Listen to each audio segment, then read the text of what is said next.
Morning everybody, welcome to my channel. তো হ্যাঁ, আজকে থেকে আবার নতুন একটা উইক শুরু হলো, মানডে।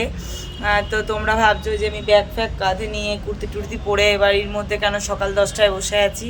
তার কারণ হচ্ছে আমার ছেলেকে আমি এখন উঠিনি, 7টায় উঠেছি, ছেলেকে স্কুলে দিয়ে এসেছি, এখন যাচ্ছি ছেলেকে আনতে। তো ছেলেকে স্কুলে দিয়ে আসার পর একটু রেস্ট নিতে হচ্ছিল, কারণ শরীরটা ভালো লাগছিল না কয়েকদিন ধরে। তোমরা তো জানোই আমি অসুস্থ ছিলাম।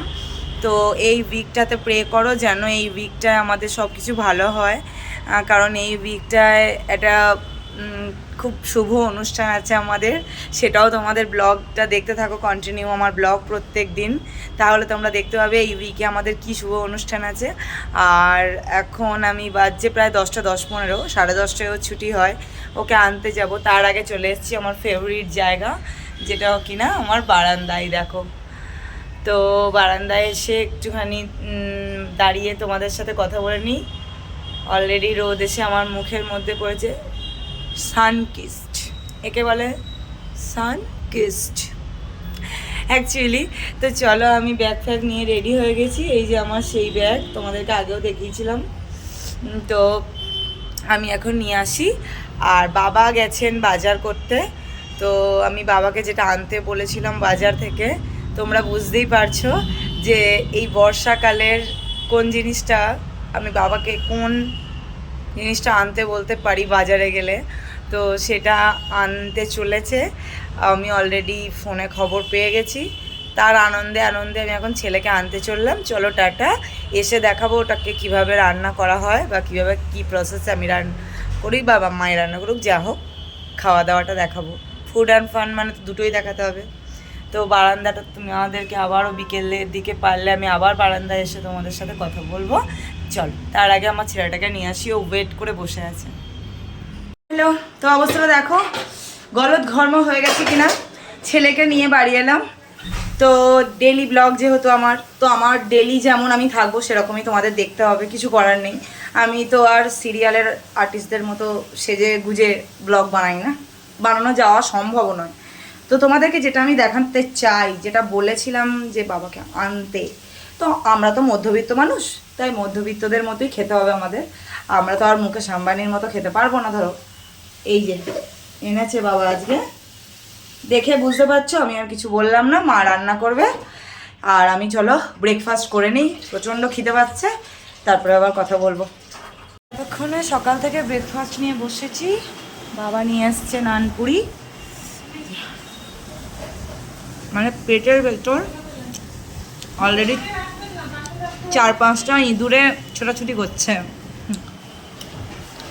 ব্রেকফাস্ট খাচ্ছি, দেখে নাও, নানপুরি, এই আর কি। এরপর রান্নায় ঢুকবো। তো দেখো রেডি করে ফেলছি আস্তে আস্তে। মাছটা আমিই করব, মা এটা আমার দায়িত্বে দিয়ে গেছে। মা একটু বেরিয়েছে, মানে আমার শাশুড়ি মা। আর এই জন্য মাছের ইনগ্রেডিয়েন্টস রেডি করে ফেলেছি। এই যে বেগুন দিয়ে আর আলু দিয়ে, কিভাবে বেগুন আলু দিয়ে পাতলা ইলিশ মাছের ঝোল হয় আর খেতে যে কি অপূর্ব হয়, সেটা তোমাদেরকে মানে খাওয়াতে তো পারবো না, কিন্তু তোমাদেরকে দেখাবো। সবসময় সর্ষে দিয়েই যে খেতে হবে তার কোনো মানে নেই। সর্ষে দিয়ে আসলে আমি তো দেখিয়ে দিলাম তোমাদের, খুব ছোটও নয় খুব বড়ও নয় মাছগুলো। তাই আর মাকে আমিই বললাম যে আর সর্ষে দিয়ে করতে হবে না, এই বেগুন আলু, কারণ সর্ষেটা আমার জন্য এখন ঠিক না খাওয়া। সেই জন্য বেগুন আলু দিয়ে অসাধারণ টেস্ট হয় ঝোলের, যদি মাছের টেস্ট থাকে অসাধারণ খেতে হয়। রান্নাটা আমি পুরোটাই দেখাবো, দেখে নিও তোমরা, যদি পারি দেখাবো পুরোটাই। আর এখানে হচ্ছে কচুর শাক হবে, সিটি দিতে বসিয়েছে। তো আজকে বেশ স্পেশাল রান্না, কে কে খাবে আমার বাড়ি চলে এসো। তো চলো, ডেলি ব্লগ মানে তো আমাকে এগুলো দেখাতেই হবে, আর চ্যানেলের নাম ফুড অ্যান্ড ফান, তাই ফুড তো দেখাতেই হবে। তো চলো আমি আমার কর্ম করি, তোমাদের সঙ্গে আবার কথা বলবো যখন সব রান্না হয়ে যাবে। তোমাদের সঙ্গে তখন আমি আবার কথা বলবো।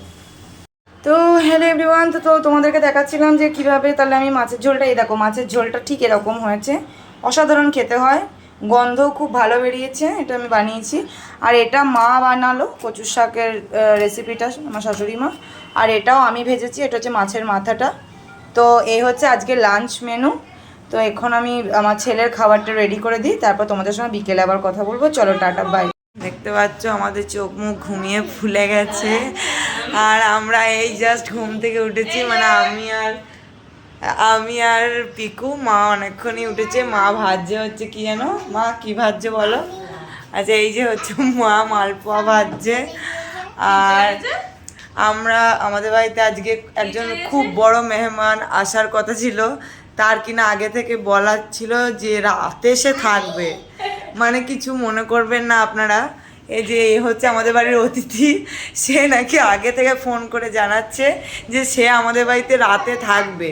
মানে এটা আমাদের কাছে কতখানি লজ্জার বিষয় সেটা আপনারা একটু বলুন প্লিজ। আচ্ছা এবারে হচ্ছে আমার শাশুড়ি মা মালপোয়া ভাজছে, আমি দেখাবো বলেই উঠে আসছিলাম, হঠাৎ করে দেখি বেল বেজে উঠেছে, তখনই বুঝতে পারলাম যে আমার মানে ননদ, তো আমি ওকে বলি না, ও আমার বেস্ট ফ্রেন্ড, বা ও আমার সমস্ত মানে সত্যিই বেস্ট ফ্রেন্ড। তো ও চলে এসছে, আর যেটা ব্যাপার হচ্ছে সেটা ও আমার জন্য যেটা নিয়ে এসছে সেইটা আগে দেখিয়ে নিই, তারপর মালপোয়া ভাজা দেখাবো। এইটার জন্য আমি পাগল হয়েছিলাম, এটা হচ্ছে হেয়ার স্ট্রেটনার ব্রাশ। এটা আমরা দুজনা মিলে কিনেছি। আসলে আমরা তো ঈশা আম্বানি না, আর ঈশা আম্বানিও না, রাধিকা মার্চেন্টও না, তার জন্য এই দুজন মিলেও ও আর আমি টাকা দিয়ে এই একটা 3000 টাকা দিয়ে কিনেছি। তো তোমাদেরকে আবার লাস্ট দেখাবো যখন চুলটা আঁচড়াবো তখন। তার জন্য আমি এই যে শ্যাম্পু করে রেডি। তো চলো, মায়ের মালপোয়া না দেখালে আমার ঝাঁটার বাড়ি খেতে একটু বেশিক্ষণ সময় লাগবে না, আগে মালপোয়া দেখিয়ে নিই। মালপোয়া করতে তোমরা সবাই জানো যে এটা গোলাটা মা করে নিয়েছেন, সুজি, ময়দা, মৌরি বাটা, তারপরে গোটা মৌরি আর কি, সরি ভুল বলেছি, আর এখানে হচ্ছে গিয়ে নারকেল সব দিয়ে, আর এখানে ঘি আর সাদা তেল দিয়ে এটাকে ভাজছে। এরকম পাতলা পাতলা করে ভাজলে খুব সুন্দর খেতে হয়, একজনা মোটা মোটা করে ভাজে কেউ, সেটা খেতে অতটা হবে না। আর তো আজকে তাহলে আমাদের সন্ধ্যাটা তো জাম্পেস কাটবে, বিকজ আমরা 3জন মহিলা গল্প করব, আর বাবা মনে হয় অফিস যাবে যেহেতু বাবার নাইট। তো মা এই যে ভাজছে, ঘি আর তেল দিয়ে এটাকে ভাজলে খেতে আরও টেস্ট হয়।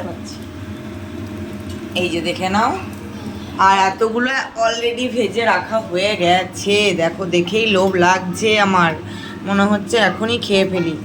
তো চলো আমি একটু মানে আমার ননদিনীর সাথে গল্প করে আসি, মা ততক্ষণ ভাজুক, একটা নিয়ে আমি কেটে পড়ি, হাফ দুজনা খাই গে।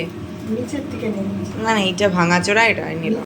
হ্যাঁ, তো তোমাদের যেটা লাস্ট দেখালাম সন্ধেবেলায় মালপোয়া টালপোয়া খেয়ে এত গল্প করেছি যে বলার কথা নয়। বলেই দিলাম যে আমাদের যে মেহমান এসছেন তার সাথে এত গল্প হয়েছে, আমাদের 9:30 বেজে গেছে। তো তার জন্য সন্ধেবেলা যে আমার চুলের অবস্থাটা তোমরা দেখবে, পুরো ব্লগটা দেখলে বুঝতে পারবে যে আমার সন্ধেবেলা চুলের অবস্থাটা কি ছিল। সেটার জন্য আমি ওকে এইটা আনতে বলেছিলাম, এটা আমি ইউজই করলাম না। এত গল্প করতে মেতে উঠলাম আর এত মালপোয়া খেয়ে ফেললাম।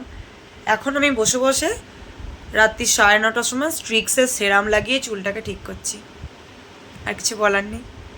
বুঝতে পেরে গেছো? সুতরাং টাটা, গুড নাইট।